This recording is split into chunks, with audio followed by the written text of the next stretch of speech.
¿Alguien me dice que visualiza la pantalla? Buenos días, iniciamos. Sí. Sí está presentando pantalla. Vale, ok, gracias.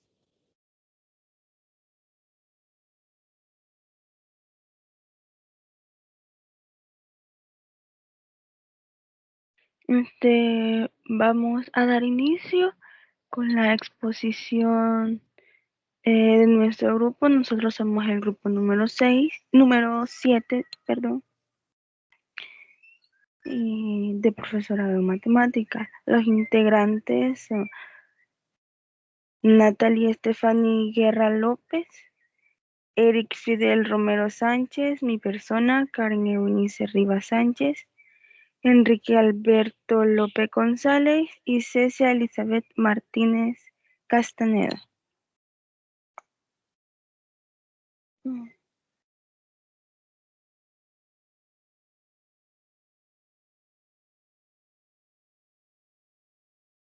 Cecia, el tema que este día le vamos a exponer es la transformación del aula y participación de los autores de la comunidad y su cumplimiento.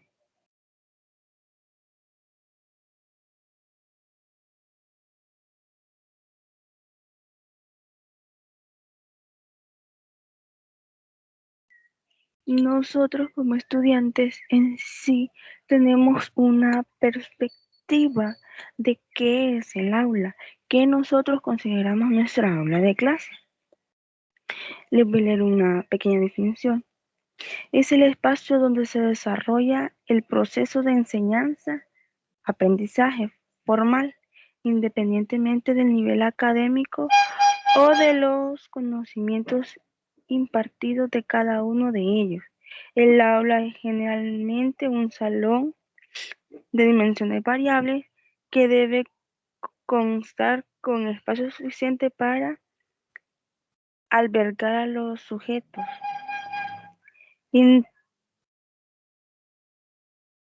intervinientes en el mencionado proceso y el docente.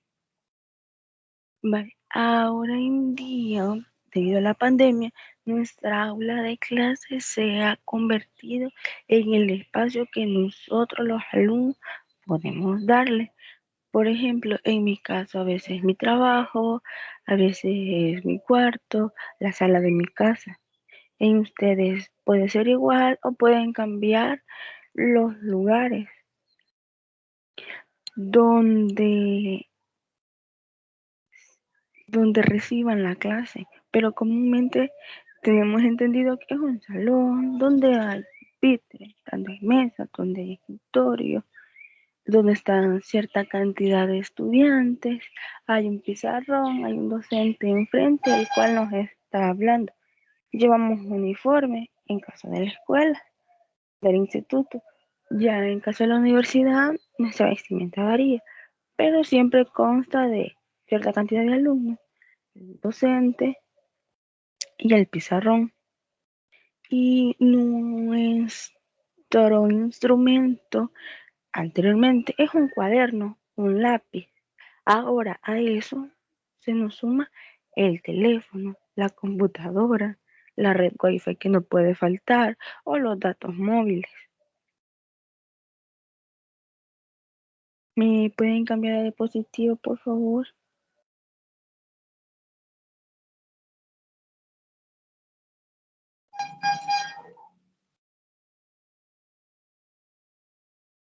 ¿Qué es el aprendizaje en el aula? De manera global, se entiende como aprendizaje a todo proceso de adquisición de conocimiento, habilidades, valores y actitudes a través del estudio, la enseñanza o la experiencia. Dicho proceso puede ser entendido a través de distintos métodos, materias o posturas, pudiéndose hablar de distintos métodos de aprendizaje. Uno de ellos es el aprendizaje funcional. Para evitar que la enseñanza se convierta en una simple manera de repetición de conceptos con un enfoque esencialmente memórico y como nulo o escaso de interés y motivación para el alumno. Es importante que el aprendizaje tenga com- tenga un fuerte componente funcional. Nosotros en un aula de clases recibimos, bueno, cuando íbamos al bachillerato, recibimos que 14, 15 materias en una semana. Y el aprendizaje es variado, aunque muchas veces el aprendizaje se nos vuelve o se les vuelve a los niños difícil, ya que no todos los temas lo van a captar de la misma manera que han captado otros. A algunos les cuesta más. Igual a nosotros nos pasa también. En nuestra aula de clases, como estamos en línea, recibimos diversos temas. Hay unos que nos sentimos más interesantes que otros. También depende del ambiente en el cual nosotros estemos. Así vamos a interpretar la enseñanza que nos estén dando. Si nosotros estamos en un ambiente que no nos sentimos cómodos, difícilmente vamos a poder poner atención a lo que nuestro al frente esté hablando, porque no nos vamos a sentir atraídos, vamos a sentir tensión. Lo mismo pasa con los niños. Ellos, si en un ambiente hay demasiados distractores, no van a poner atención y les va a ser más difícil.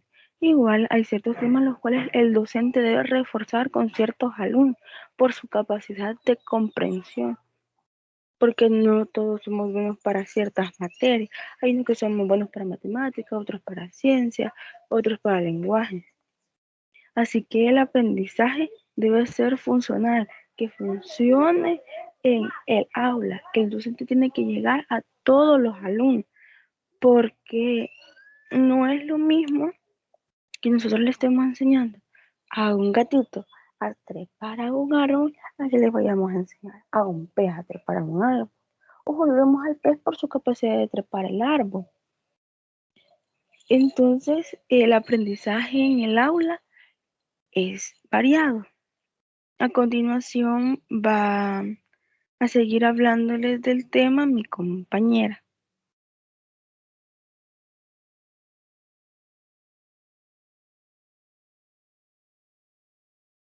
Sí, buenos días. Yo le voy a hablar un poco sobre la transformación del docente. El docente como transformador y actor estratégico en el proceso educativo debe desarrollar diferentes competencias y habilidades propias que lo identifiquen o lo definan. Para poder entrar en las competencias y habilidades que deben tener en la docencia es necesario pues plantear 3 cimientos importantes que servirán como guía para establecer el planteamiento. Entre ellos tenemos el aprender a conocer. Este consiste en la adquisición de conocimientos clasificados y codificados. También implica la búsqueda de la comprensión del mundo para vivir con dignidad y desarrollar la capacidad profesional y comunicativa.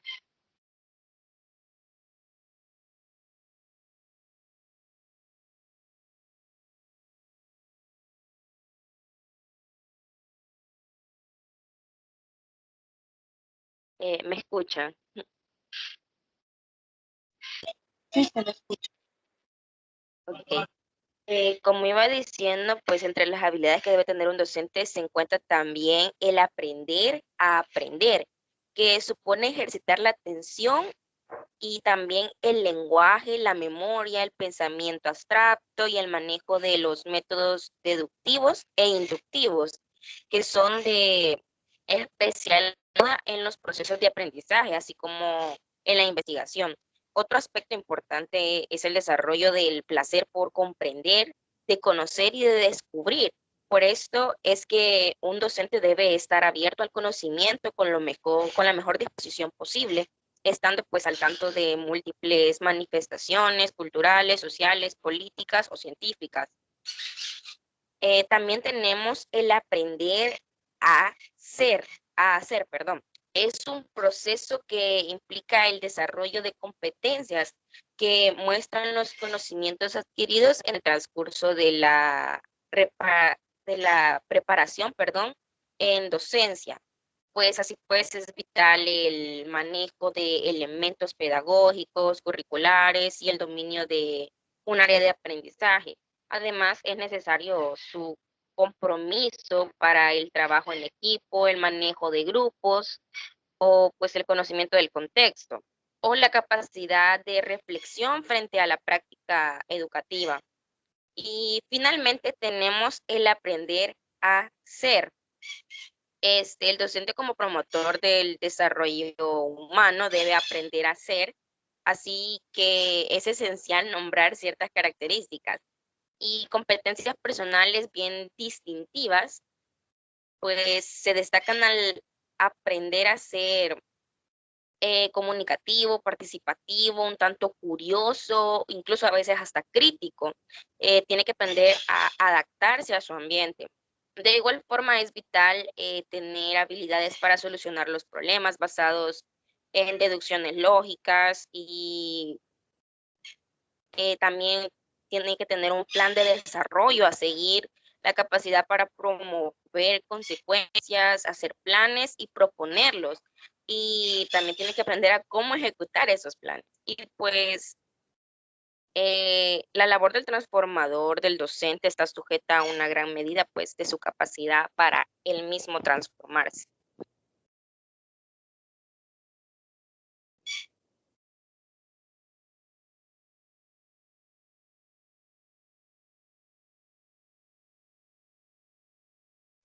Buenos días.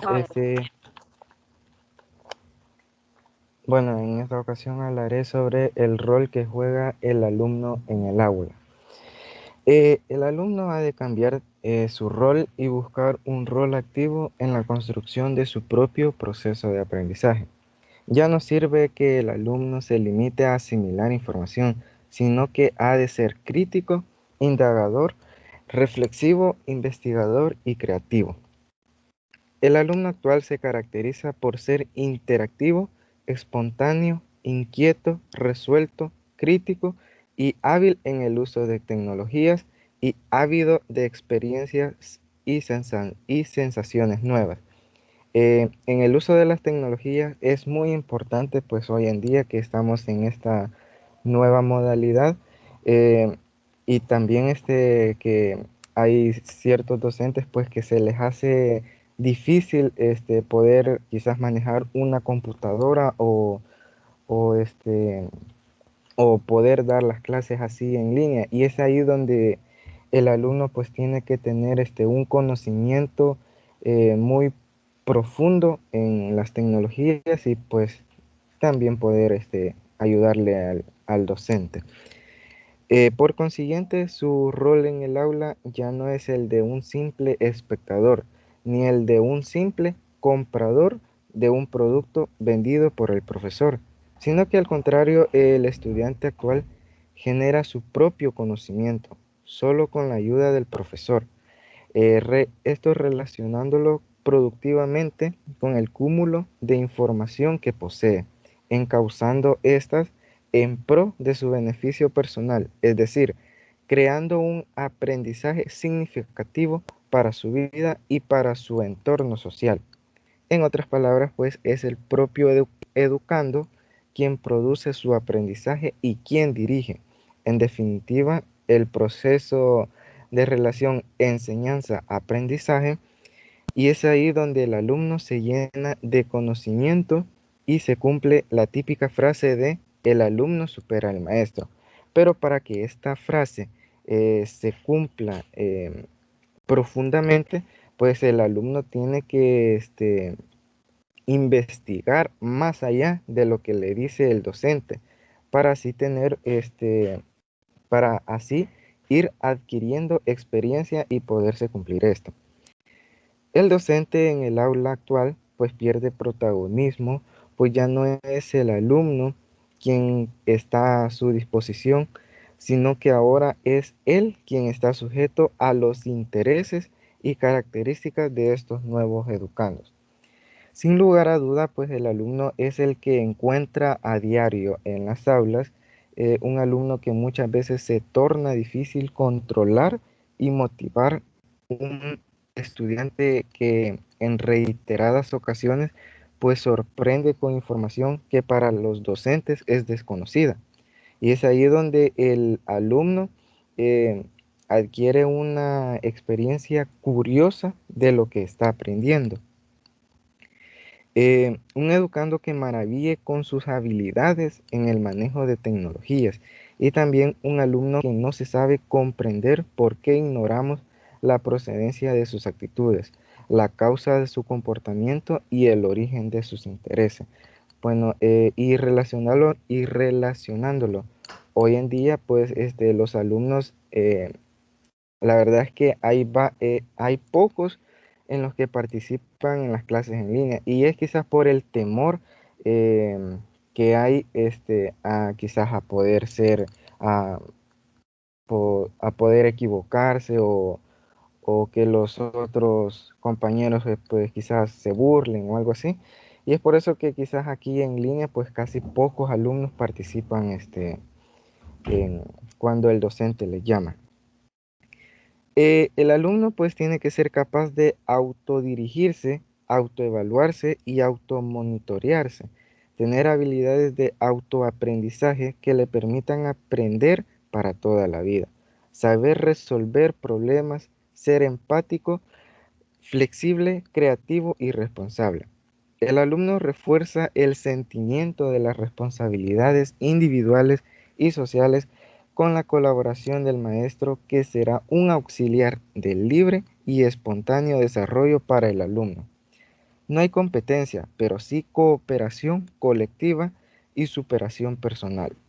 Se, ex- Se excluye el trato idéntico em, con los alumnos. La educación prepara al alumno como futuro ciudadano, que cumpla sus deberes hacia el prójimo y ser consciente de su dignidad de hombre. Esto es a lo que el alumno debe tener: ser líder de su propia persona, así como para los demás. El alumno debe ser el que cada vez que el maestro enseñe algo, no quedarse con eso, sino que seguir buscando más y más información para retroalimentarse de dichos temas. Hoy en día, pues que estamos en esta modalidad, a nosotros pues se nos resulta difícil comprender, ya que estar enfrente de una computadora por una semana larga y con clases pues que duran casi 2 horas aproximadamente, pues se nos complica. Y esto ya no se diga a los niños que apenas pueden quedarse quietos. Pero lastimosamente no se puede hacer nada al respecto. Solo estar atento, y si hay dudas, pues comentarlas en la clase o buscar fuentes alternas. Igual que el docente tiene mucho que ver en esto, ya que tiene que tratar a los alumnos de una forma especial a lo que lo hacía presencialmente. Tener métodos más accesibles para que la clase no se vuelva aburrida e incómoda muchas veces. En fin, el alumno en este enfoque pues es un agente activo, reflexivo, consciente, como lo hemos dicho, de su propio proceso formativo. Un alumno estratégico que aprendió a aprender. Lograrlo es el gran reto de la educación actual. Es el gran desafío del profesor en cualquier nivel educativo. No haberlo logrado pues hasta ahora ha sido la condicionante principal de la nueva orientación que está tomando la educación.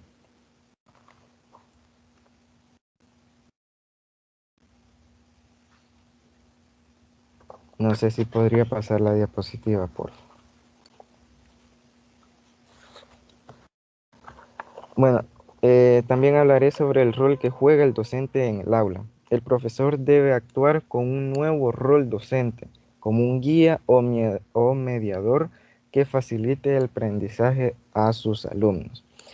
En esta nueva modalidad, pues es muy difícil trabajar desde casa. Siento yo que a los docentes, pues quizás se les ha dificultado.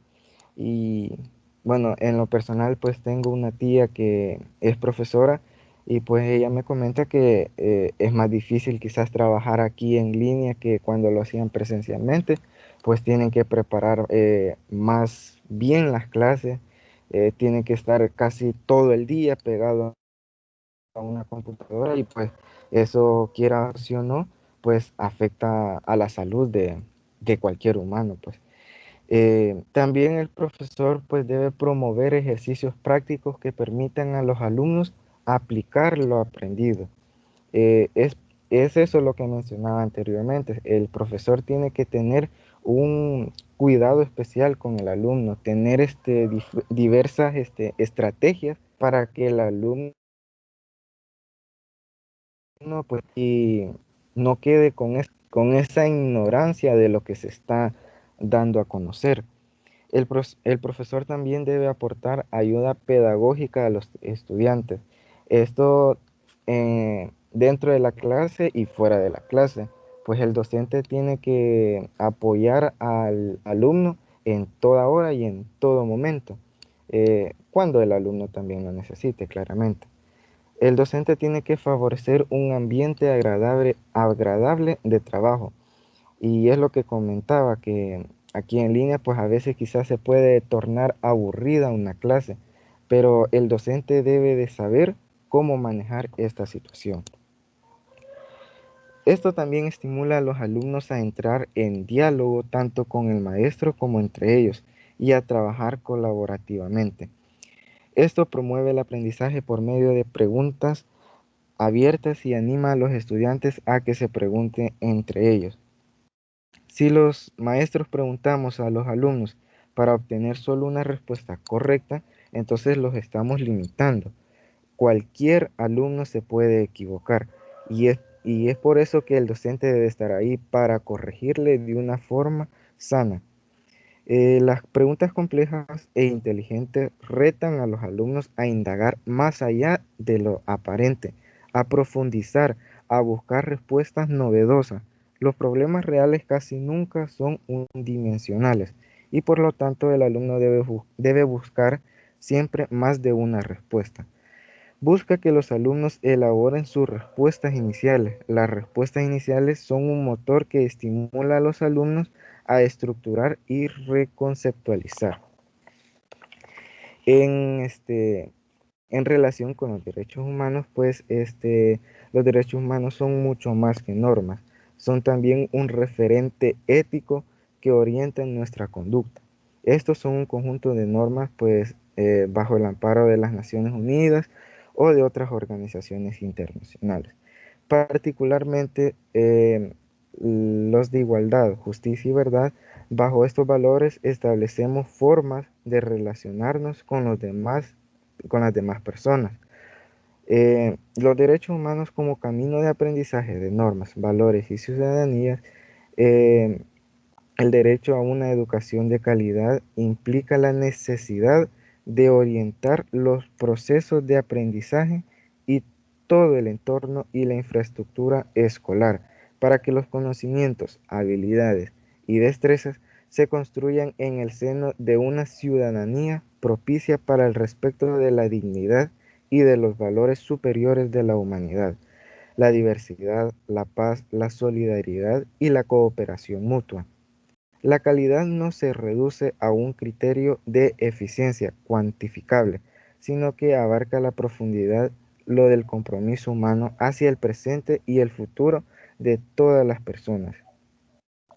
También, aunque resulte paradójico, pues están presentes en cosas que permitimos en lo que no hacemos y en lo que no hacemos o decimos. Y es ahí donde el docente debe tomar esto, si es cierto que es importante enseñarle al alumno el mejor camino hacia la vida o enseñarle cómo es la vida en general y cómo puede llegar a vivir esta vida el niño. Pero también es importante respetar los derechos de los niños. Es más, el docente debe de darle a conocer al alumno sobre estos derechos, mucho más para que le sea respetado y respetándolos.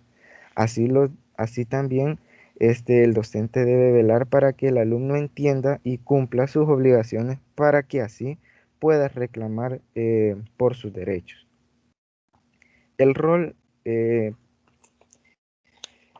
Bueno, por último, hoy se pone en cuarentena lo que hasta ahora tradicionalmente hace el profesor en el aula, ya sea de primaria, de secundaria o educación superior. Es decir, que a cualquier nivel de enseñanza siempre se entendió que el profesor era el portador oficial de los conocimientos y su papel fundamental era la transmisión de los mismos en el aula, ante un auditorio que lo consideraba como fuente principal, cuando no únicamente del conocimiento. Hoy este concepto necesariamente ha cambiado. En el profesor no está la única fuente de información. Otros medios llamados multimedia ofrecen la información de forma más atractiva, potente, abundante, ilustrativa y en franca competencia con la que aporta el profesor al aula. Gracias.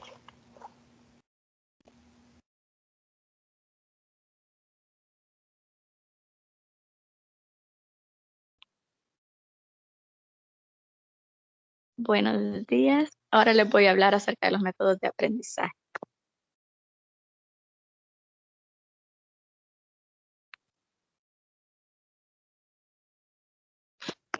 Bueno, para cualquier docente es importante mantenerse actualizado acerca de los métodos de enseñanza más efectivos y actuales, de manera que pueda favorecer el aprendizaje significativo de los alumnos.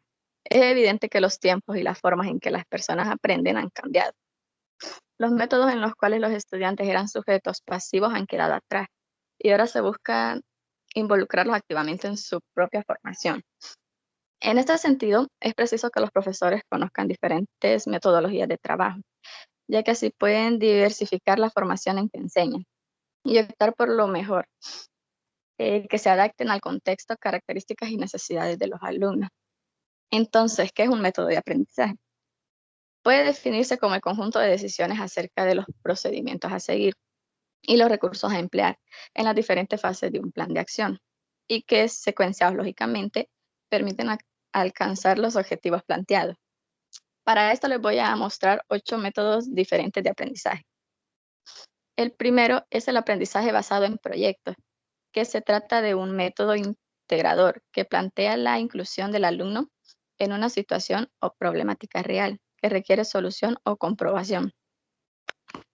Parte del interés del estudiante y se caracteriza por aplicar de manera práctica una propuesta que permite solucionar un problema real desde diversas áreas del conocimiento.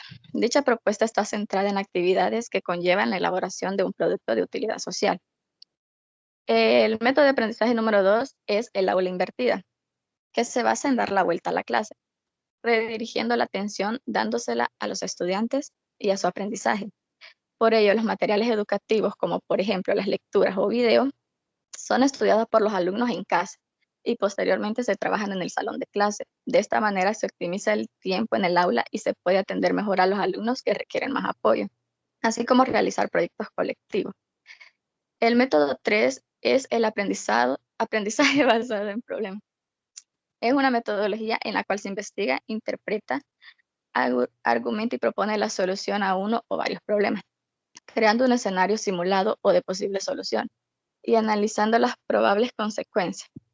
Los problemas planteados deben motivar a los estudiantes a participar en escenarios relevantes que faciliten la conexión entre la teoría y su aplicación. Se puede trabajar con problemas abiertos o cerrados. El número 4, pensamiento de diseño.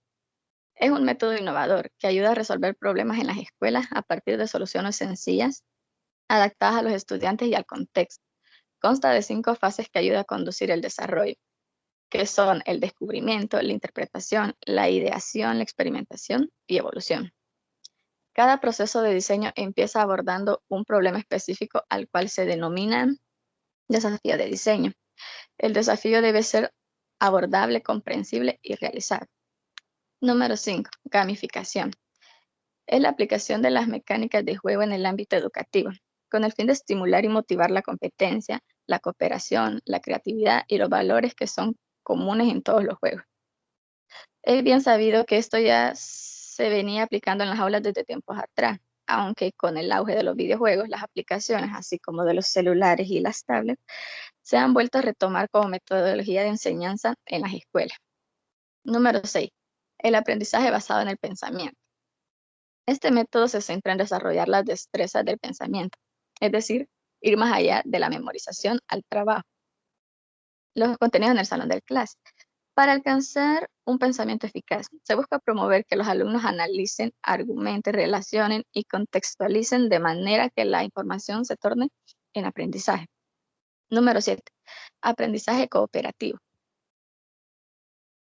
El aprendizaje cooperativo, más allá de agrupar las mesas y sillas o de lanzar preguntas a toda la clase, se basa en aprovechar la diversidad de ideas, habilidades y destrezas para lograr objetivos comunes. Tradicionalmente vistas como desventaja, la heterogeneidad del aula se torna en un eficaz recurso y se favorece el desarrollo de las potencialidades de los estudiantes. Número 8. El método Montessori. Se fundamenta en permitir que los niños exploren, satisfagan su innata curiosidad y darles libertad para que descubran el mundo a partir de sus propias experiencias, respetando sus ritmos de aprendizaje en las aulas. Se recomienda mezclar niños y niñas de distintas edades, permitir que elijan el tipo de trabajo que desean realizar y los materiales a utilizar. El papel de docente es centrarse en observador y orientador. Aparte de estos métodos, también se tienen otros, ya que sabemos que no todos los estudiantes aprendemos de la misma manera. A unos el estímulo visual les llega antes, a otros el auditivo, el táctil o el cinésico. Entonces, con esto tenemos otros 4 métodos de aprendizaje que son el aprendizaje auditivo, que si te es mucho más fácil aprender a través de lo que te llega por el oído. Todo lo que recibes en tus clases o lo que expliquen los demás te será de gran utilidad. Puedes aprovechar esta facilidad acudiendo a conferencias o charlas, viendo videos, documentales sobre temas que te interesen. Verás cómo aprendes mucho más si te limitas a tus libros y apuntes. También el aprendizaje visual. Se da en las personas que tienen mucha más facilidad para aprender a través de lo que ven sus ojos. Si no te basta con las explicaciones del profesor para entender la lección y necesitas examinar la materia con tus propios ojos, es decir, precisas de dibujos o esquemas para retener la información, significa que tienes la llamada memoria fotográfica y que tu aprendizaje es visual. El aprendizaje táctil. Si tienes este tipo de aprendizaje, no te sirven de mucho las explicaciones teóricas y necesitas que te enseñen mediante la práctica de la teoría dada. Entenderás mejor en qué consiste una suma y una resta si te ayudan con objetos, lápices, cajas. En química preferirás poner en práctica las fórmulas que te explico. Y por último, el aprendizaje cinéstico. Si explicas las cosas gesticulando mucho y moviéndote de aquí para allá como si representara una obra de teatro, tu aprendizaje es cinéstico y tienes mucha facilidad para la lengua corporal. Tu retentiva podrá ayudarse visitando museos, yendo al teatro y etcétera. Ahora los voy a dejar con mi compañero.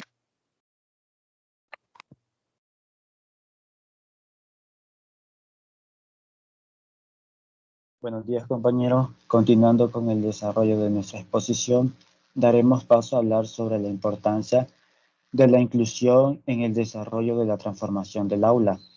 Para iniciar, nos hacemos la siguiente pregunta. ¿Qué significa exclusión educativa? Y es que según la UNESCO, la educación inclusiva se define como el proceso de identificar y responder a la diversidad de necesidades de todos los estudiantes. Cuando hablamos sobre la diversidad de necesidades, ahí van incluidos aspectos como económicos, que algunas personas no poseen los recursos suficientes para continuar sus estudios. También el aspecto alimenticio, o que las personas dejan de ir a las escuelas porque no tienen cómo alimentarse. De igual manera, la alimentación que se da en las escuelas a veces no es la adecuada. Por ejemplo, en El Salvador tenemos, o se desarrolló el plan de un vaso de leche y el de dar alimentos a los estudiantes, pero en muchos casos eso no es suficiente y seguramente muchos de los estudiantes que salieron de bachillerato lo podrán comprobar, en los últimos años lo podrán comprobar, además de aspectos como la infraestructura. Pongamos el ejemplo de que una persona con alguna discapacidad, ya sea que usa muletas o silla de rueda, estudia en una escuela que tenga segunda planta o que sea de 2 plantas. Entonces la dificultad que tendrá este estudiante si tiene Si tiene alguna materia en la segunda planta, será muy complicado. Entonces, todos estos aspectos son los que abarca la educación inclusiva. Y como dice, que busca resolver los diversos problemas. Entonces, pero hay uno en general o uno que destaca o el más importante, y es que sobre todas las necesidades, sobre todo se debe encargar de las necesidades individuales de los estudiantes, porque como comprendemos o sabemos, no todos los estudiantes comprenden al mismo ritmo o con el mismo proceso. Entonces, el profesor debe desarrollar diferentes métodos de enseñanza para los diferentes tipos de estudiantes. Pero esto lo vamos a ver un poquito más adelante. Continuamos, que todo esto se realiza con el fin de reducir la exclusión o el abandono de la educación. Es por eso que es importante la exclusión educativa. No, tranquila, no lo pases todo. No pases la diapositiva. Y porque es importante la inclusión educativa porque permite reducir la exclusión o el abandono de la del proceso educativo, ya que si hacemos memoria o si hacemos memoria y pensamos todos los estudiantes que tuvimos desde primero a bachillerato, e incluso hoy en la universidad, y hacemos memoria de cuántos alumnos o compañeros tuvieron que abandonar la escuela. Pueden ser pocos para uno, pueden ser unos 3, 4, pero si en cada escuela se da o los estudiantes abandonan sus estudios, a la larga esto puede ser una problemática para todo el país. Entonces la educación inclusiva busca soluciones a estos problemas. E incluso ahora, hablando de la transformación, ahora por lo de la pandemia, se tuvo que mudar la transformación del aula a una virtualización, y el cual presentaba nuevos retos, como por ejemplo, puede destacarse un aspecto y es sobre la salud mental, el cual incluso en el decreto número 176 de la Asamblea Legislativa de El Salvador se compromete o que este aspecto de la salud mental es muy necesario trabajarlo debido a que es muy importante en el desarrollo, ya sea en cualquier ámbito, pero en el educativo es sumamente importante. Y si recuerdan, o la gran mayoría de personas, les afectó el inicio de la cuarentena, el de trasladarse de una forma presencial a una virtual. Entonces, la educación inclusiva debía o debe buscar soluciones a este cambio repentino que tuvo que pasar el proceso educativo.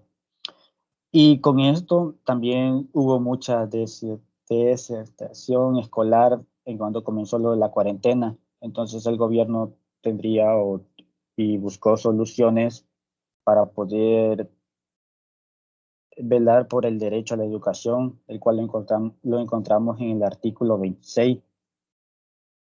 Y además podemos decir que a través de la educación inclusiva se pone en práctica el artículo número 1 y número 2, el cual es el derecho a la igualdad y el derecho a la prohibición a la discriminación. Ahora sí podemos pasar a la siguiente diapositiva.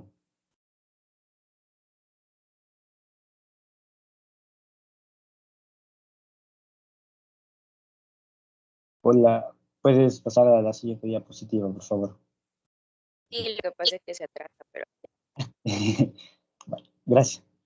Ahora seguimos con la siguiente pregunta, la cual es una muy buena, es una muy importante, y es, ¿qué busca la educación inclusiva?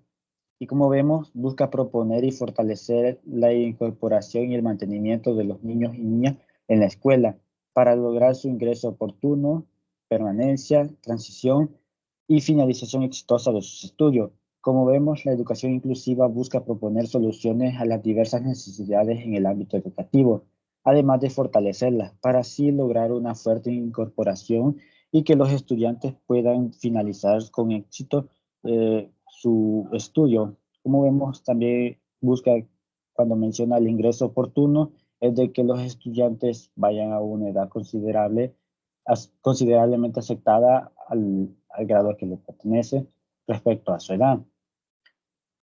Y podemos continuar con la diapositiva, a la siguiente, que es sobre los objetivos que tiene la educación inclusiva, el cual es pro- promover el desarrollo de una serie de capacidades y la aprobación de determinados contenidos culturales necesarios para que el alumno pueda participar e integrarse en su medio cultural. También favorecer la igualdad de oportunidades, proporcionar una educación personalizada, fomentando la participación, la solidaridad y la cooperación entre los alumnos, mejorando la calidad de la enseñanza y la eficacia del sistema educativo. También tenemos el de impulsar la democracia y la justicia, favoreciendo el hecho de que todos los niños y niñas de una determinada comunidad aprendan juntos, independientemente de sus condiciones personales, sociales y culturales, incluso aquellos que presentan discapacidades. En este apartado encontramos los objetivos. Como ven, se destaca mucho el apartado de que la educación debe. Vamos a continuar como en el apartado de cómo mejorar la educación inclusiva.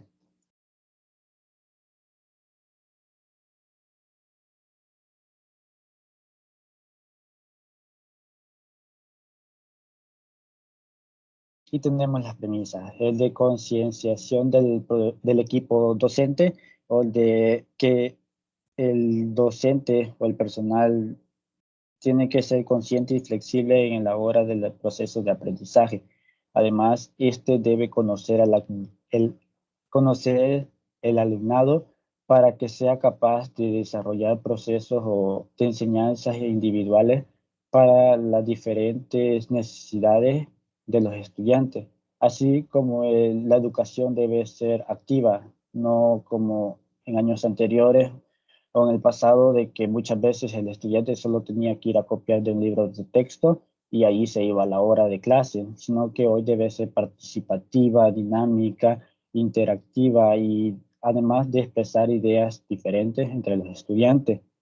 Y también tenemos el del uso de las herramientas tecnológicas de comunicación y participación, pero sobre todo, o lo más importante, para mejorar la educación inclusiva y que la transformación del aula, ya sea de forma presencial o virtual, es la labor del docente. Nosotros como futuros docentes debemos tener en claro de que si queremos mejorar el sistema de educación y que el aprendizaje sea significativo y poder promover o desarrollar personas o profesionales al futuro que fortalezcan y apoyan y mejoren la sociedad de nuestro país, tenemos que tener claro que nuestra labor debe ser muy importante a la hora de desarrollar el proceso educativo. Debemos de conocer a nuestros estudiantes y así conocer sus necesidades y poder desarrollar programas o planes de estudio que le favorezcan a estos dichos personajes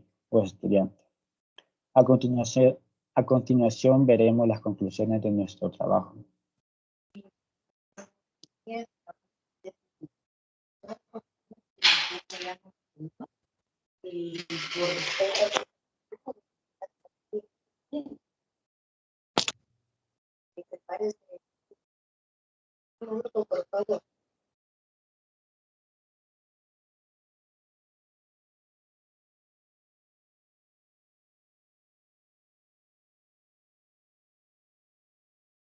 Sí, bueno, como conclusión, pues tenemos que la transformación del aula, ya sea pues de manera presencial o virtual, se debe de dar con una visión de lograr una educación más inclusiva, pues ya que sí podemos generar condiciones con la comunidad pues estudiantil y que estos tengan un acceso a muchas más herramientas y materiales. Con el paso del tiempo, pues han sufrido diversos modelos pedagógicos que poseen diversas características y diferentes enfoques. A pesar de estas modificaciones en la educación, pues el proceso de enseñanza y aprendizaje sigue con deficiencias que en muchas ocasiones son deficiencias precisamente pedagógicas del profesor, las que impiden que dicho proceso sea exitoso. Eh, Unos ejemplos serían la educación primaria pública en El Salvador. En la escuela, pues los docentes en varias ocasiones no asisten a clases o pues suspenden las clases por motivos, la verdad, insignificantes. Pues esto hay que mejorarlo hasta cierta manera, pues para poder desarrollar un mejor aprendizaje. Y para pues saber cómo relacionarse con los alumnos, también hay que tener un estudio y creatividad. También pues la vocación que se debe tener para poder enseñar en las escuelas, siendo así, bueno, perdón, respetar los derechos de los niños que tienen pues y pues que se sientan en un mejor ambiente. Así que gracias por su atención. Ahora vamos a pasar a hacerles unas breves preguntas. Solo denme un minuto. Hola, hola, ¿me escuchan? Jóvenes, Sí, licenciada. no va a haber preguntas y respuestas porque ya estamos sobre el tiempo. El siguiente grupo debe avanzar y de ser así, el siguiente grupo terminaría casi a las 8:50. Así que llegamos hasta aquí con la exposición de ustedes y se prepara y presenta ya el grupo 8. Pueden enviar el informe a plataforma e igualmente a hacer una mención que a partir del día lunes la clase va a iniciar de 6:40 y va a estar terminando 7:20. Solo son 2 clases las que nos quedan y después de eso, pues, si hay algo que agregar, yo se lo voy a incorporar en grabación. Ustedes no lo van a perder. Vamos a desarrollar los componentes que nos quedan. Solo nos quedan 2 lunes de clases y el siguiente lunes sería parcial. Este es solo un comunicado, lo que se lo voy a dar en plataforma para que ustedes estén pendientes. Así que iniciamos con el último grupo, por favor.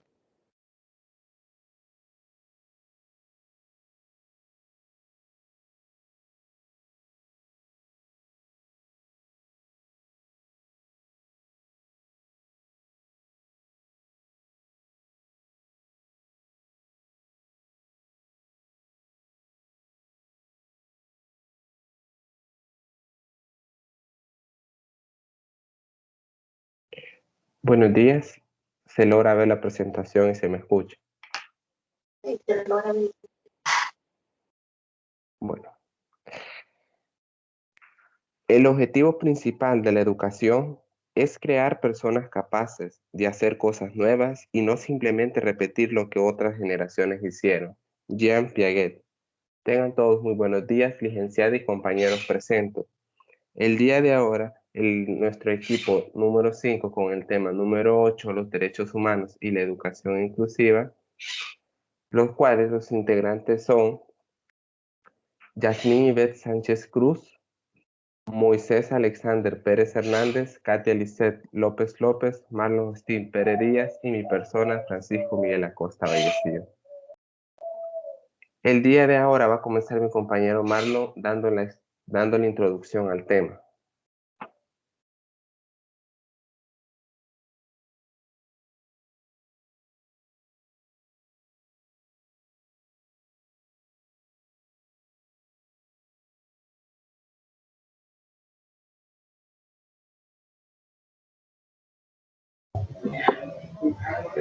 Ok, empezaré con la introducción. Desde 1948 se había manejado un término de la palabra educación inclusiva, o el término. Este término tenía que dar, digamos, algo relacionado más con lo clínico, o sea, se consideraba como discapacidades, ya sean mentales o físicas, se consideraba de otro prospecto al que actualmente se le conoce. Más después vino encajando un término nuevo hacia nuestra, digamos, contexto que teníamos de la palabra.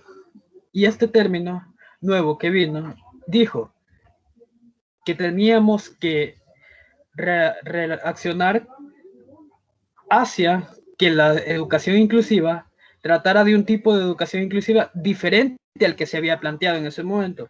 Porque el que se había planteado era que educación inclusiva únicamente es que se incluyan estos alumnos, pero a su vez se repartían entre dos grupos. Uno, las personas que presentaban algún tipo de discapacidad, y dos, las personas que presentaban, digamos, sus condiciones normales. Y esto pues alertó demasiado a las personas, y más después vamos a ver acerca de qué hicieron esas personas acerca de eso. Pero ahorita les voy a platicar que también después ha ido evolucionando tanto, pero tanto, que las personas comenzaron a verlo como, bueno, es cierto, en el ámbito educativo y escolar es bueno, pero también hay otros tipos de, prácticamente que suponen a un tipo de educación, ¿verdad? Y dijeron, ideología, la ética, la política, la economía, deberían estar centrados hacia este tipo también de educación. De manera inclusiva, por supuesto. Siguiente diapositiva.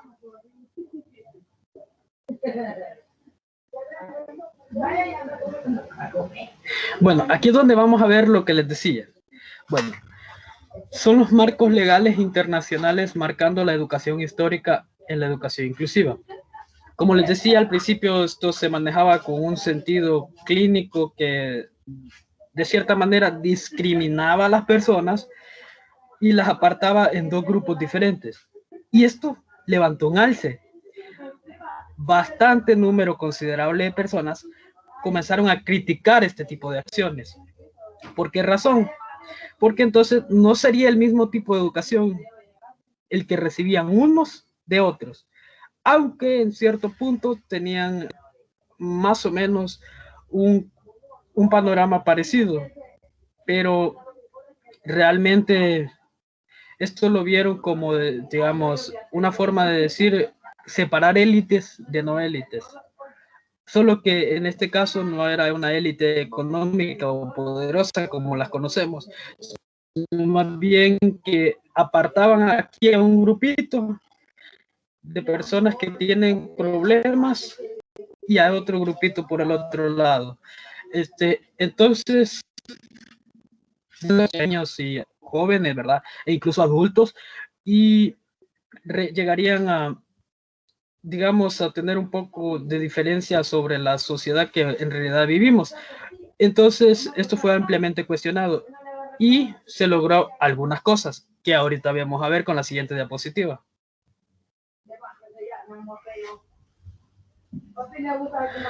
Primeros hitos para la educación inclusiva. Ok. Primero, al principio aparece algo en la Declaración Universal de los Derechos Humanos, ¿verdad? Aparece en 1948 un artículo que básicamente es una ley aplicada para los países integrantes. Dice que el derecho a la educación para todos. ¿Qué quiere decir esto? Que la educación está centrada para todos los tipos de personas. Sin embargo, también se interpreta que debe ser por igual para todas las personas. Al ser esto así, lo utilizaron como, digamos, lo que abrió paso, como una introducción de una entidad que pues estaba surgiendo y a la vez estaba abriendo la brecha, ¿ves? Para poder comenzar con un nuevo sistema. Pero no fue suficiente porque aún así estaba bastante dura la cosa. Más adelante aparece una convención general o conferencia general de la UNESCO, en cual radica su artículo número 1. En 1960 se decidió el derecho contra la discriminación, lo cual vino a potencializar el tipo de situación que se estaba dando en esa época. ¿Y esto fue todo? No. Aparece más adelante, el 20 de noviembre de 1989, aparece la llamada de la Convención Internacional para los Derechos de la Niñez, niños y niñas. ¿De qué reformas hablaba? Bueno, consta de 54 artículos. Hablaba sobre reformas de unidad hacia los niños, pero por igualdad. Y bueno, lo más destacante de esto es que El Salvador fue uno de los países que firmó ese convenio, lo que significa que el gobierno de El Salvador, desde el momento en que firmó ahí, se comprometió a reformar la educación en el país. Eso se ha visto en los últimos tiempos, ustedes lo dirán, pero ese sería el aporte de esta diapositiva y continuaremos con la siguiente. Un movimiento en educación vigente en las agendas de diferentes estados a nivel mundial. Ok, un año después de lo ocurrido con lo que habíamos acordado últimamente, aparece el movimiento de la educación para todos. Y pues, ¿qué hizo esto? Pues, por así decirlo, los países participantes se comprometieron, al igual que la vez pasada, a reaccionar, a reformar calidad educativa a nivel mundial. Sin embargo, las pocas cantidades de recursos, o ya sea otras índoles, digámoslo así, comienzan a destruir, digamos que un país. Y de esta manera, pues, ya sea por una o la otra cosa, ya sea que el país no tuvo la capacidad de recursos o porque fue destruido completamente, con esa intención, ellos están deshaciendo lo que supuestamente han firmado. Ellos firmaron por una educación de calidad, algo que sea comparable entre un país y otro. Por eso dice a nivel mundial. Y pasaríamos a la siguiente diapositiva.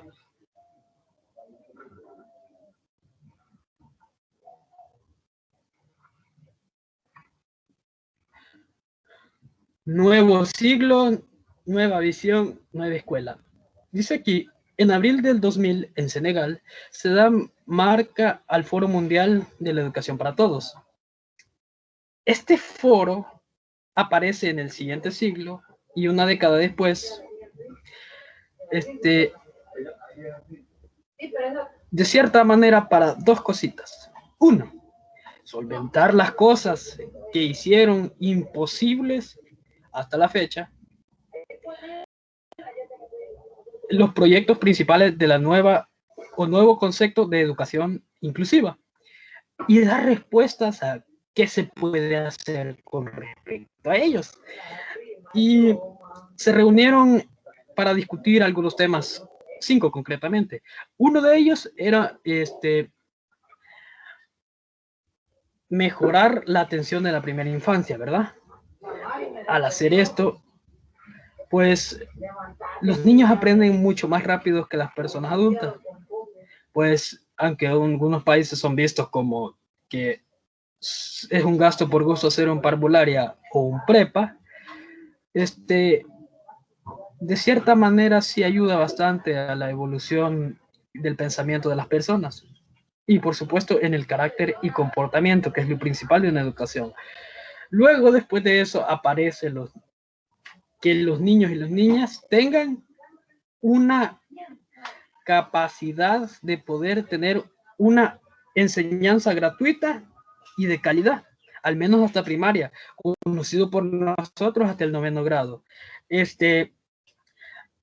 Como tercer punto estaba garantizar el adecuamiento a los programas dirigidos a la juventud. Y hay muchos, pero muchos programas, pero creo que el tiempo no nos va a alcanzar, así que continuaré con el siguiente. Suprimir la disparidad entre géneros, entre primaria y secundaria. Eso quiere decir que en estas épocas, bueno, en la actualidad todavía podemos verlo, se da algunos, digamos, conceptos errados de lo que puede hacer una persona, ya sea hombre o mujer. De cierta manera, lo que significa es que van a disminuir, o al menos tratar de disminuir, y si es posible, barrer con lo que tenemos hasta ahorita, que es una disparidad bastante grande. Más adelante nos van a demostrar con unas tablas de valores la clase de disparidad que se dan. Ahora veremos el último, que era mejorar resultados. ¿Pero en qué? En la lectura, en la escritura, la aritmética y otros proyectos. Solo para terminar, dejaré dos ejemplos. Uno de ellos es cuando la persona no es aceptada como el tipo de educación inclusiva que se planteó en el nuevo ciclo. Y uno de ellos es las personas que padecen dislexia. Aquí aparece lectura. El maestro comete un error a veces. No se percata que el alumno puede padecer este tipo de enfermedad. Lo que hace es que el alumno le cueste de alguna manera mucho más leerlo y lo que hacen es sancionarlo reprobando, que también es otro tipo de discriminación que ya habíamos visto en anteriores exposiciones. Y yo quería comentarles un caso bien increíble y nos lleva a preguntarnos, ¿es imposible en realidad que una persona pueda aprender lo necesario siendo discapacitada? Sí, sí es posible. Les voy a comentar acerca de un caso que se dio aquí en nuestro país. Hubo una persona, concretamente el año 2019, la última vez que se celebró la prueba PAES, pues una persona que era completamente sorda sacó una puntuación de 8.23. Tal vez no era tan alta la nota, podría decir alguien, pero para una persona sorda eso era un gran logro. Sin embargo, podemos ver que sí es posible siempre y cuando los maestros, y era de un sector público, los maestros tengan esa intuición y esa preparación, algo que no tuvieron por mucho tiempo, porque realmente son muy pocos los maestros que poseen este tipo de capacidades. Y eso me lleva a mí a pensar y a meditarlo. Sí es posible barrer con lo que tenemos ahorita y poder crear el verdadero significado de la educación inclusiva. Esto ha sido todo y los dejo con mi siguiente compañero.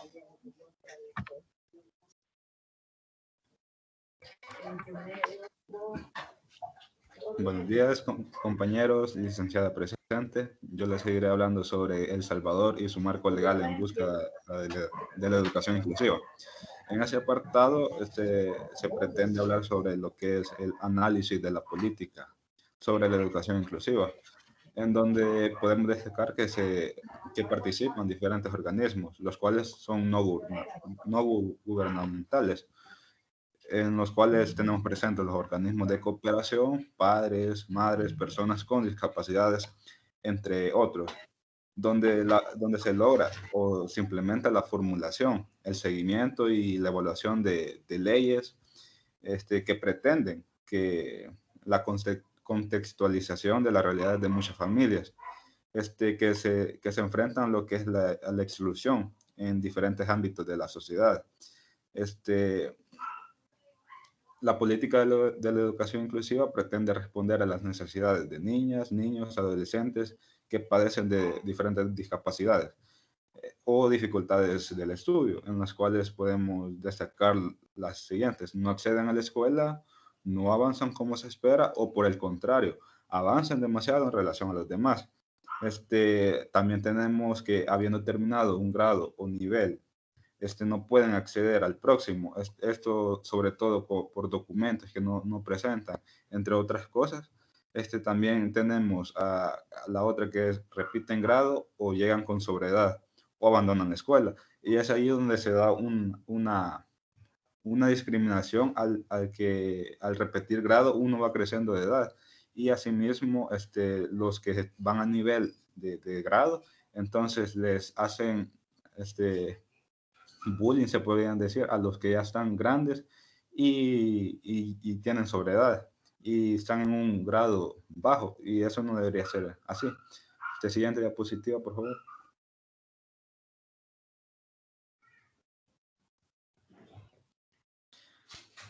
La política, si bien la política es uno de los instrumentos legales sobre el tema de la inclusión, se basa de unos documentos jurídicos, lo cual los presento ahí. Es la Constitución de la República de 1983, su reforma, la Ley General de la Educación de 1996, También tenemos la ley de equiparación de oportunidades para personas con discapacidades y su reglamento, claro. La ley de protección integral de la niñez y adolescencia del año 2009. Siguiente diapositiva, por favor. Plan educativo con una filosofía y modelo inclusivo. Este plan se denominaba Vamos a la Escuela, donde reflejaba las necesidades de cambio, o sea, que se debía realizar en los ámbitos de la educación, en los cuales podemos destacar sobre todo la infraestructura de las escuelas, ya que las infraestructuras de la mayoría de escuelas no cuentan con los recursos para amparar a niños discapacitados. Por ejemplo, muchas escuelas no cuentan con una rampa, o con diferentes instrumentos. Entonces, ahí podemos ver que una escuela no está capacitada para recibir estos diferentes tipos de alumnos. Entonces, en ese apartado, lo que nos quiere dar a conocer es sobre las necesidades que tiene cada escuela y lo que se debería mejorar en la infraestructura y entre otras cosas. Siguiente diapositiva, por favor. Más que un enfoque para la educación. En este artículo, como le dice ahí, se denota un sentido pedagógico, es decir, de que se abordan diferentes aristas. Por ejemplo, ahí hay que ver sobre todo la pedagogía de un profesor, la manera de enseñar de él, si un profesor no recibe el aprendizaje también es de cómo tratar a un alumno con discapacidad, entonces el alumno se va a sentir excluido, perdón. Entonces ahí no se estará dando la educación inclusiva. Entonces para esto hay que el profesor tiene que tener un sentido pedagógico para poder tratar a su alumno de diferentes maneras, ya que no todos aprendemos de la misma manera. Entonces, en este apartado, eso es lo que más quiere resaltar. La siguiente diapositiva, por favor.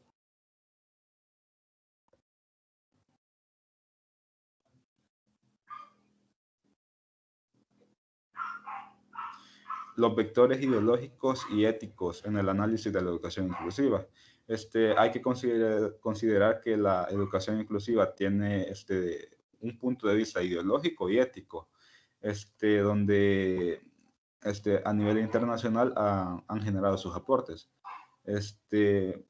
Aquí se adentra sobre todo lo que es la política, el manejo de la política, y ya que, como decía antes, para poder tener una infraestructura en una escuela, para recibir a niños con discapacidades, hay que tener de presupuesto económico, claro.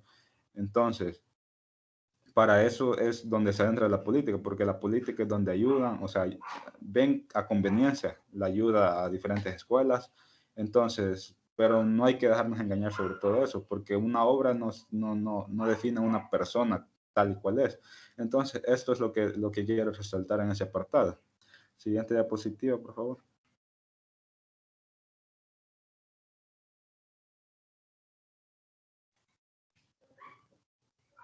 Esas son unas preguntas, las cuales dicen, ¿quiénes son los sujetos a quienes se dirige la educación inclusiva?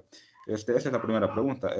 La respuesta, en primer momento, podemos considerarla una respuesta mediática, porque podemos decir que se trata de las personas, ya que todos tenemos el derecho universal bajo el cual se ampara. Más sin embargo, se refiere a la necesidad, a los niños discapacitados, y así. Entonces tenemos la segunda pregunta, la cual dice, ¿y cuál es la educación y los aprendizajes de los que tanto se habla? En relación con esta interrogante, en el sector privado de la educación se ha interesado hasta un cierto momento, se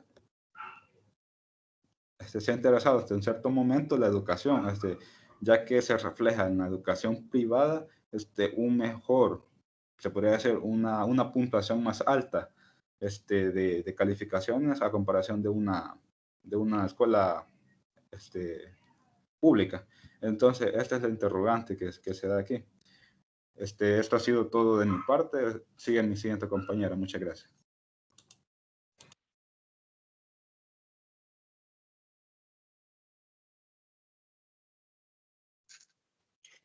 Buenos días a todos. Mi nombre es Catherine López y yo hablaré sobre el tema inexclusivamente un tema político y económico. Cuando nosotros hablamos de la educación inclusiva, no podemos dejar de lado lo que sería el tema político y el tema económico, ya que si hacemos esto no estamos tomando una valoración correcta y aquellas acciones o propuestas para lograr la educación inclusiva no van a ser igual de satisfactorias. Sabemos que tanto dentro como fuera del sistema educativo existen diferentes poderes, ya sean económicos, políticos, sociales e inclusive culturales, que producen o que reproducen las desigualdades, injusticias, marginaciones y exclusiones de la sociedad. En la medida en que nosotros realicemos una distribución justa y equitativa de todos los recursos con los que contamos para el bien común, entonces podremos decir que vamos por un buen camino para alcanzar la educación inclusiva. Además que también sabemos que donde existen estructuras políticas cuyas decisiones no respondan a erradicar o por lo menos a disminuir las exclusiones en diferentes ámbitos de la sociedad, el discurso de la educación inclusiva seguirá llenado de esperanza, pero no veremos acciones en la sociedad. Por otro lado, tenemos que el vector político no solo equivale a cuando hablamos de grandes fuerzas sociales y económicas de la sociedad, ya que dentro de las instituciones educativas y en las aulas también han existido y existen relaciones del mismo poder. Por ejemplo, las agrupaciones de aquellos alumnos con mejores notas y de los que no son tan buenos, por así decirlo. Es tanto el deseo por terminar los contenidos del programa que no se enfocan en si se asimilan de buena manera para todos los alumnos. También es bueno tomar otro ejemplo, que es el de los profesores que se preocupan, tanto de los que no se preocupan porque sus alumnos dejen materias, dejen el año, etc. De aquí viene una de las primeras teorías de la sociología de la educación, de que consideran que la escuela guarda una estrecha relación con los intereses económicos y políticos que están reproduciendo las desigualdades de la sociedad dentro de las aulas. En suma, mientras las decisiones políticas no respondan al nuevo planteamiento de la educación, será casi imposible alcanzar los objetivos propuestos. Siguiente diapositiva, por favor.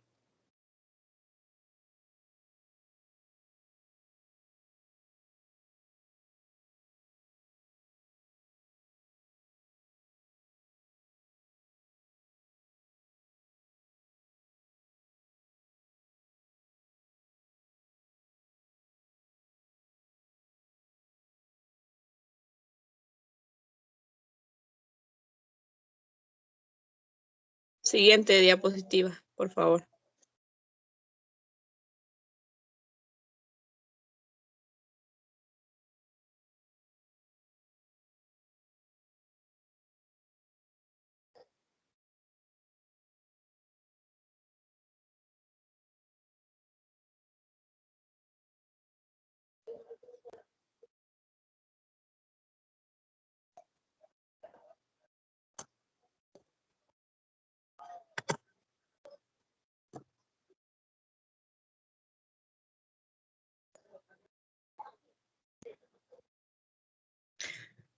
Bueno, seguiré avanzando. El siguiente tema que me corresponde a mí es la administración escolar, el currículo, la enseñanza, aprendizaje y profesionales de la educación inclusiva.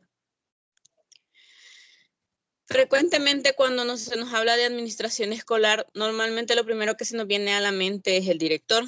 Y si bien es así, es muy importante porque es esa persona que dinamiza procesos de cualquier tipo dentro de la institución. También debe ser el primero en practicar y modelar los valores en el ideario de los centros escolares. Y en el marco de la educación inclusiva, también deberá convertirse en el primer interesado en la toma de decisiones en el marco de la democracia participativa, en la que se involucre no solo a los docentes, sino que también a los estudiantes, ya que muchos demuestran interés en mejorar la calidad de la educación en la institución. También se ha llamado a involucrar o a buscar estrategias para poder hacerlo con docentes y estudiantes, que pocas oportunidades han tenido para poder expresar sus opiniones y presentar sus propuestas.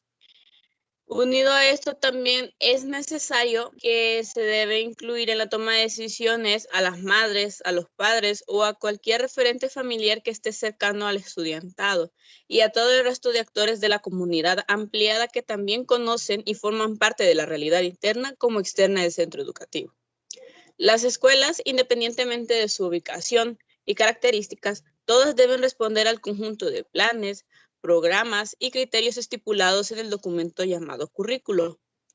Pero para hablar de este tema del currículo, necesariamente tenemos que retomar el tema que habíamos visto anteriormente, que era lo político, unido también a esto a la ideología y la ética, ya que depende de las decisiones que tome el director o el grupo de docentes que participen en la elaboración de distintos planes para el centro educativo, en cuanto a las siguientes preguntas.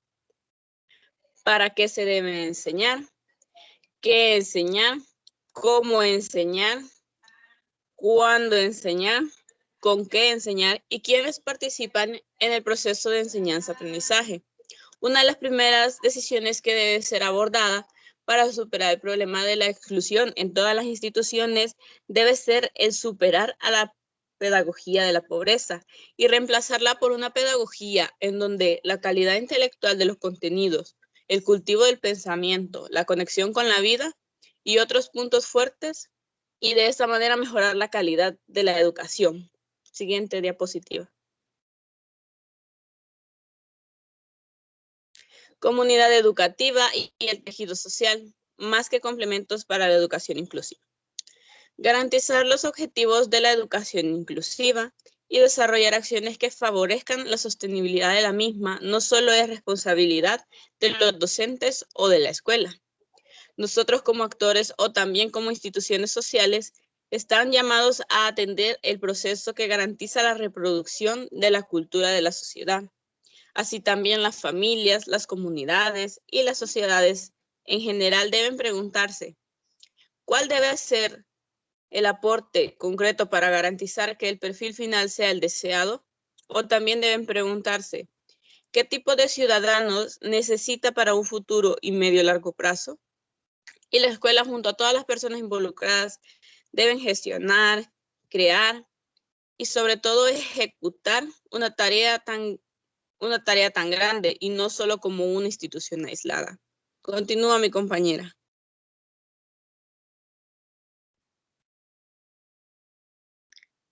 Bueno, buenos días, licenciada y compañeros. Yo les voy a hablar sobre entre la realidad y el sueño de la Escuela Inclusiva de la UNESCO. ¿Qué es la UNESCO? La UNESCO es la Organización de las Naciones Unidas para la Educación, Ciencia y Cultura. Entre los informes anuales que hace la UNESCO en el marco teórico del seguimiento de educación para todos, EPT, concluye que muchos países no habrán alcanzado el objetivo de EPT para cuando finalice el año 2015. También concluye que hay una crisis mundial de aprendizaje, que afecta a los más desfavorecidos. En la siguiente diapositiva tenemos la tabla número 1, hablando en términos de educación en el periodo 2001-2010. Esa tabla pertenece al 2006. Se hizo un examen de la naturaleza a los alumnos de tercer y sexto grado en las materias de matemática y lengua. Los niveles de desempeño que tenemos en esa tabla es nivel 1, nivel 2, nivel 3, nivel 4. Vemos que en matemática de tercer grado, el mayor número está en el nivel 1 y matemáticas en sexto grado está en el nivel 2. Igualmente en lengua, tercero y sexto grado quedaron en el nivel 2. Pero, ¿qué se esperaba de esa tabla? Se esperaba que el mayor número quedara en el nivel 4. Son los que han sacado buenas notas y han mostrado un rendimiento académico favorable. El CITEAL, Sistema de Información de Tendencias Educativas de América Latina, en el perfil de El Salvador hace observaciones que estos no solo es por escolarización temprana, sino rezago y acceso. En la tabla número 2 Este pertenece al año 2010-2011, que es la estructura porcentual de la matrícula en el nivel de educación inicial, por zona geográfica, sector educativo y género. En el año 2010, tanto como en el 2011, vemos que en la zona urbana hay más matrículas que en zona rural. Y en el sector público hay menos que en el sector privado. Y el enfoque de esto es que hay más niños que niñas. Esto es común en la educación inicial, pero en la educación media es más común que haya más niñas que niños. En el gráfico número 1 vemos nada más la distribución como la porcentual de la zona urbana y la zona rural. La de arriba es la de zona urbana con 89.3 y la de abajo en la zona rural con 10.7, que es en el año 2004. Así en el 2011 termina con 87.6 y 12.4 en la zona rural. Al observar bien los datos, en la zona urbana va bajando las matrículas, pero en la zona rural van aumentando levemente. Pero eso no nos muestra la distribución de la población estudiantil, pero en la siguiente tabla ya nos muestra sobre la educación especial. Tenemos educación inicial, parvularia especial, parvularia de sordos, básica de sordos, básica especial y formación laboral. En el 2009 hubieron matrículas en educación inicial y en parvularia de sordos en el área rural. Y en todos los años, 2009, 2010, 2011, vemos que hay más matrículas en urbano como en rural. En el 2011 sí se presentaron en todos los niveles de educación las matrículas, terminando con urbano 2.818 estudiantes y en rural 161. En la siguiente tabla vamos a ver resultados de la PAES que pertenecen al año 2019 en el sector privado y público en las materias de matemáticas, sociales, lenguaje y ciencia. En el sector privado se obtuvo una mayor nota que en el sector público y a nivel nacional y global tenemos un resultado de 5.52. La UNESCO hace observaciones y se centra en desigualdades que no vienen solamente desde la escuela, sino como otras desigualdades como las cultural, económico y político. Para terminar mi aporte, voy a mencionar sobre las proyecciones programadas de educación inclusiva 2019-2020. Tenemos número 1, dinamizar los procesos de inclusión educativa para cada departamento del país. Número 2, desarrollo de formación especializada de diseño universal para el aprendizaje. Número 3 es realizar la propuesta de transformación por la oferta educativa que hacen los centros escolares de educación especial. Y número 4 es la construcción de protocolos de actuación para la transición de estudiantes con alguna discapacidad de centros escolares especiales a centros escolares regulares, teniendo en clara las necesidades, trabajos realizados, proyectos vigentes, metas a mediano y largo plazo. Las instituciones proyectan crear un ambiente inclusivo. Con el apoyo y la disposición de los niños y niñas y adolescentes, este esfuerzo ya comenzó. Sigue vigente y no se detendrá hasta obtener su cometido. Bueno, sigue mi compañera nuevamente, Katia. Bueno, yo les voy a hablar sobre un proyecto, una oportunidad para mejorar el panorama. En todo este contexto de querer alcanzar la educación inclusiva, el 5 de abril de 2013 se lanza el proyecto Educación para la Niñez y Juventud en el marco del Plan Social Educativo que va desde 2009 hasta 2014, titulado Vamos a la Escuela.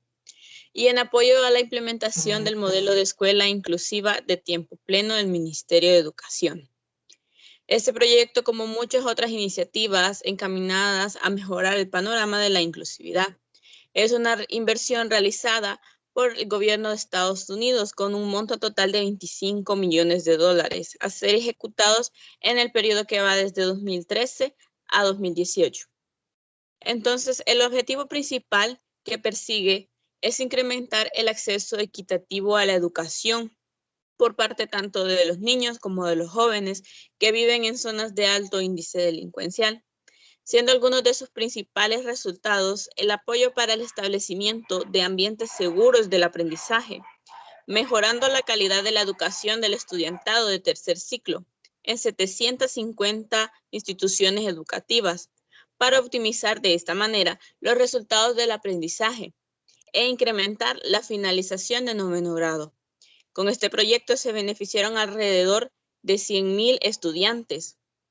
Con estas mismas instituciones también se espera implementar un programa de ambientes seguros de aprendizaje con el propósito de reducir la violencia en 25 municipios catalogados como de alto riesgo, en sintonía con los programas del MINED que el MINED ejecuta para reforzar el modelo de la escuela inclusiva.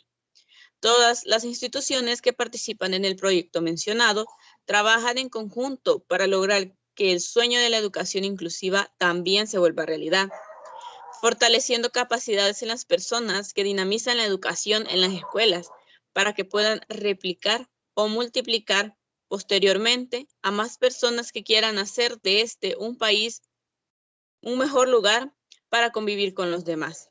Esto es todo por mi aporte.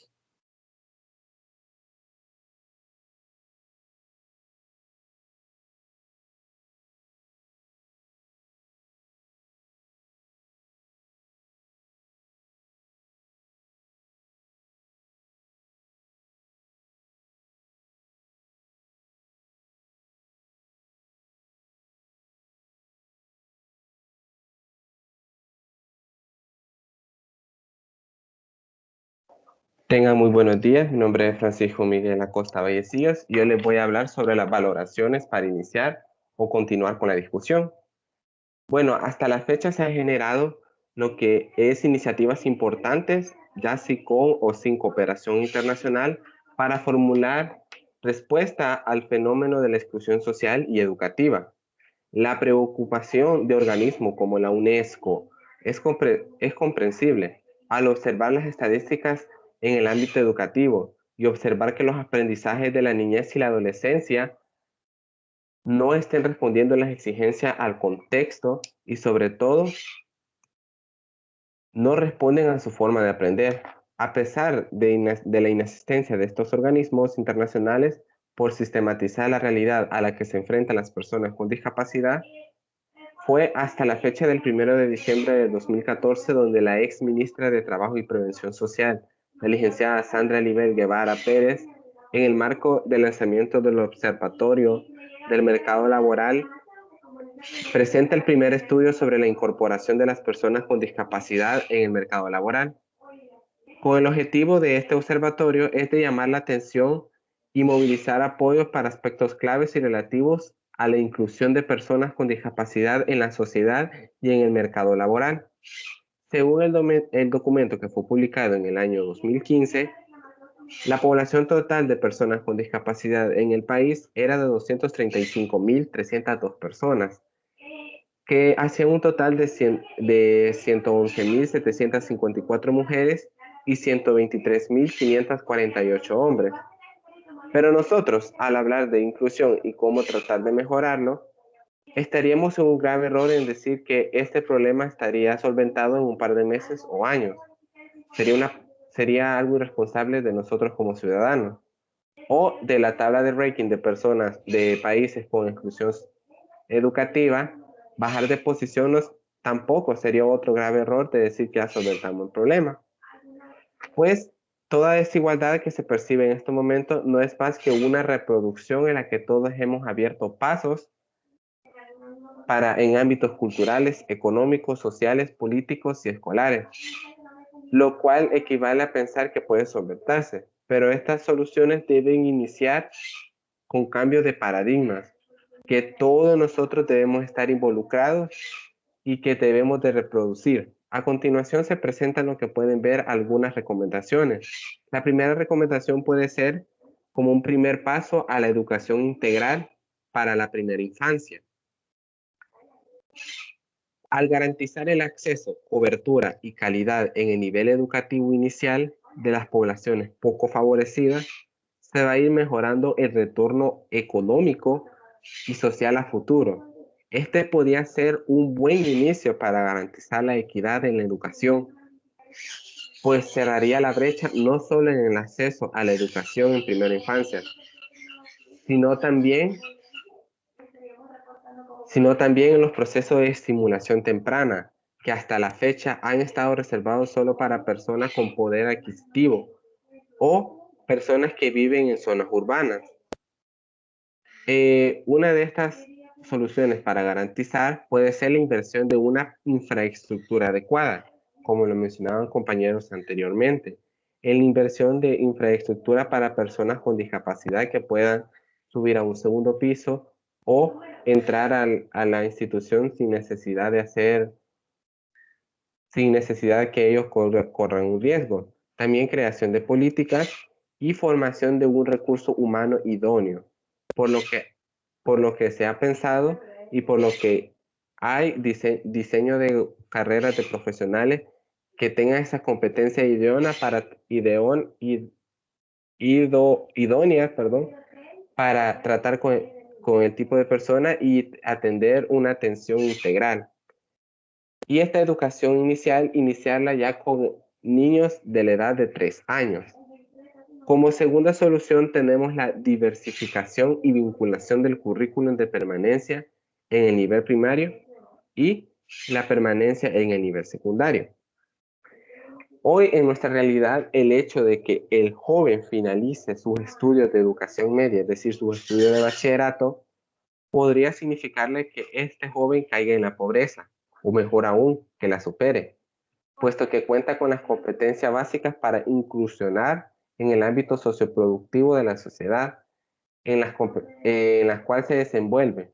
Por lo tanto, buscar estrategias para que nuestros jóvenes salvadoreños finalicen sus estudios de educación media es un desafío, no solo un carácter económico, sino también de un carácter curricular, ya que se tendrá que vincular el currículo a las necesidades o requerimientos del sector productivo para que estos jóvenes no se vean frustrados su deseo de superar la pobreza y que cada joven vea la educación como una oportunidad de superarse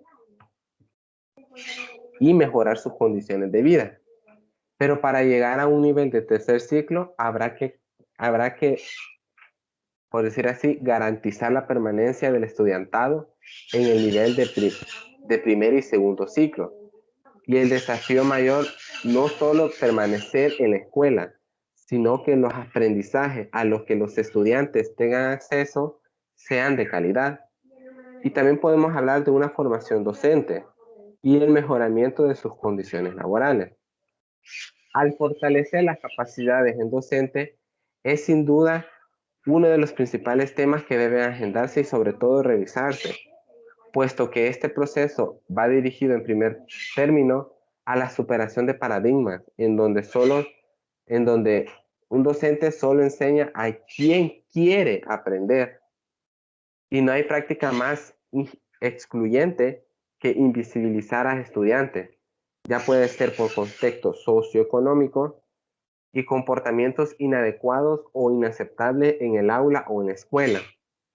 Y hay quienes que sin hacer un estudio previo o sondeo, se opta por expulsarle o le asigna calificativos como niños o niñas o jóvenes con problemas. En cuanto a condiciones laborales se refiere, será importante crear incentivos para aquellos o aquellas docentes que a partir de su práctica docente formulen o reformulen pedagogías o prácticas didácticas que pueden publicarse y con ello demostrar las capacidades que tiene el Magisterio de El Salvador y reforzar la importancia de su trabajo que como docente tenemos para la sociedad. Y por último, podemos hablar de un equipo multidisciplinario, que este equipo atendería la diversidad en el aula o tratar de desarrollar iniciativas para la búsqueda de la inclusividad en la escuela. No es tarea fácil, lo sé. Las iniciativas que buscan para trabajar en sintonía tendrán que considerar tanto el trabajo de docente como el trabajo de este equipo, como apoyo para formular respuestas y atender las necesidades del aprendizaje del estudiantado, en especial cuando se trata de niños y jóvenes con discapacidad. Este equipo puede estar formado por distintos profesionales, ya sean psicólogos, trabajadores sociales, psicopedagógicos y terapeutas ocupacionales. Eso ha sido todo por mi aporte. Continuará mi compañero Marlon dando acontecimientos de la actualidad.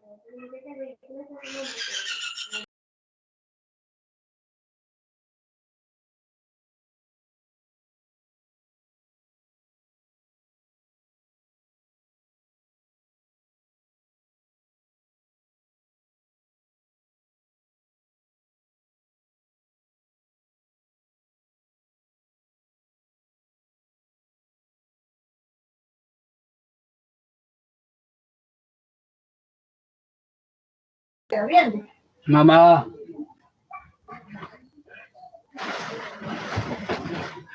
Bueno, nosotros les vamos a hablar acerca de lo que está pasando en el país. Hay un proyecto impulsado con el nombre de Mi Nueva Escuela. Este proyecto viene encaminado, ¿verdad?, por el Ministerio de Educación. El proyecto en sí consta de construir 400 escuelas en un periodo de 3 años. Estas escuelas tendrán la capacidad, ya sea arquitectura, y de nuevos programas como de formación socioemocional también, para que los docentes sepan cómo practicar mejor su método de enseñanza y a la vez ir incluido a un tipo de educación inclusiva, ya que también aprenderán con diferentes tipos de estudiantes. Eso sería todo lo que estaríamos viviendo en el caso del proyecto. Y nosotros hemos concluido un par de cosas de nuestra exposición. Una de ellas, que el término educación inclusiva ha ido cambiando constantemente en el tiempo. Y número 2, que el término de educación inclusiva debe respetarse en nuestra sociedad. Además, el número 3 sería que la educación inclusiva debe ser para todos, por igual, o de lo contrario no será inclusiva. Y número 4, debe estar, digamos, apoyada con llevar todo. Cuando decimos todo es todo, es decir, que la educación inclusiva no puede limitarse a tener algunos aspectos nada más de la educación inclusiva y otros no.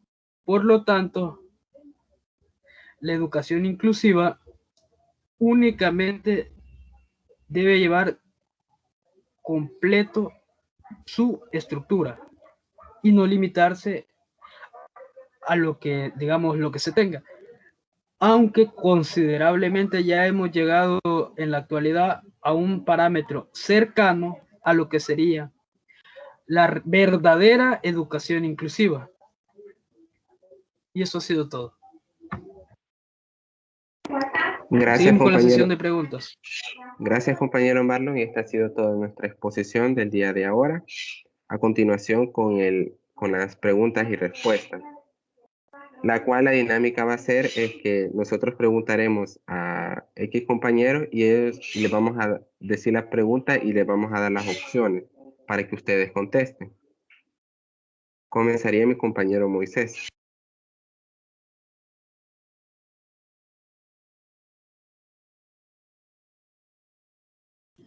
Ok, la primera pregunta va dirigida para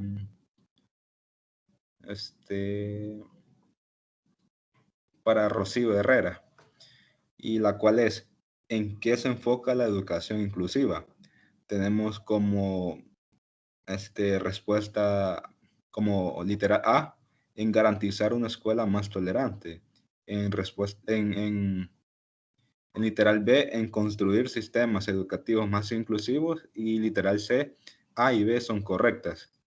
¿Me podría responder ahí, compañera?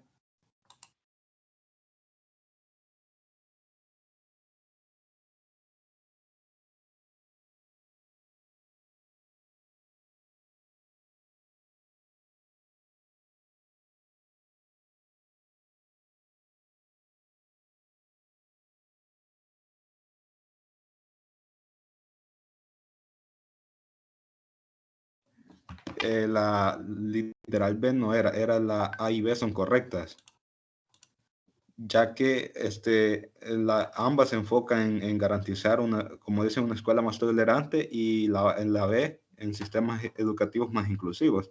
Entonces, en ambos se refleja, se trata de buscar una escuela más inclusiva. Entonces, por ende, la respuesta es el literal C. A y B son correctas. Mi pregunta va para el compañero Byron, que dice es, ¿cuál es la población total de personas discapacitadas en el año 2014? Literal A, 235.302 personas. Literal B, 111.754 personas. Literal C, 123.548 personas. O literal D, no mencionó cifra.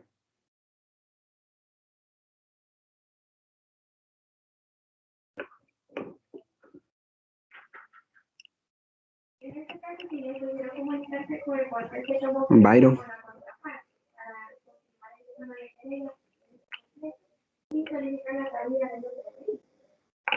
Opción D.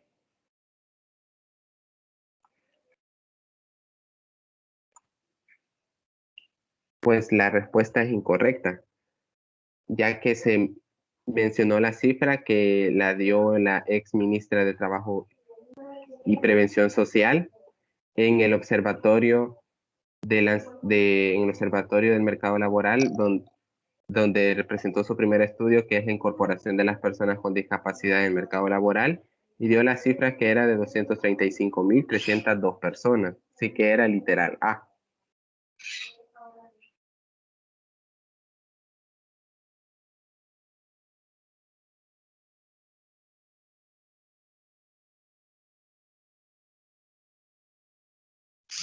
Bueno, mi pregunta es, ¿cuál fue el resultado de PAES a nivel global en el año 2019? Va dirigida para Emmanuel Juárez.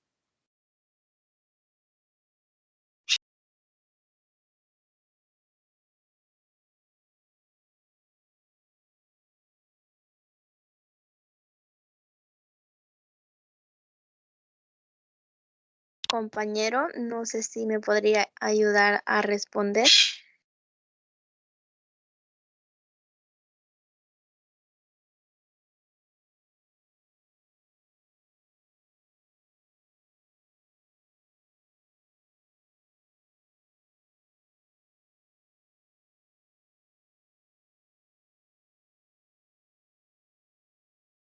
Creo que no está. Entonces, el compañero Eric, bueno, ya respondió, es 5.65. La respuesta es incorrecta. Este resultado se mencionó en la tabla número 4, que es a nivel nacional y global, y la respuesta correcta es 5.52.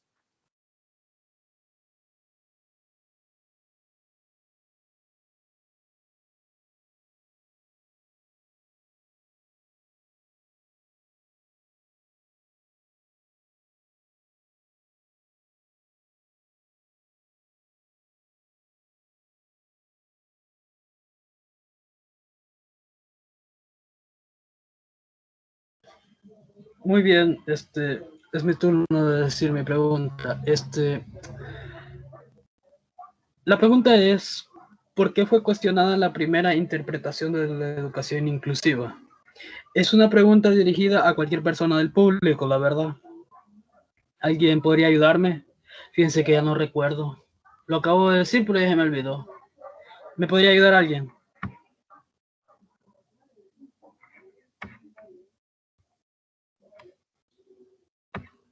Ok, Renato, diga o escriba. Si no mal ¿Por qué? recuerdo, se trataba de incluir que las personas fueran parte de las clases dentro de un salón, pero seguía existiendo una diferencia entre el aprendizaje que podía recibir unos y otros, y por lo tanto se consideraba elitista. Sí, la respuesta es por la discriminación, básicamente, pero en sí su respuesta es completamente correcta. Digamos, sí tiene que ver todo lo que dijo usted, es completamente correcto. La discriminación que se daba entre una élite digamos, la minoría o las personas menos favorecidas. Así que sí tiene toda la razón y muchas gracias. Ahora continuará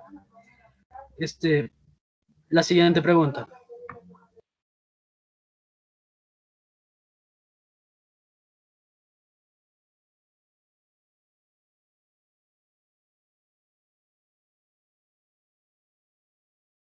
Y así terminamos nuestro grupo de exposición. Gracias por su atención prestada. Los dejo con el licenciado.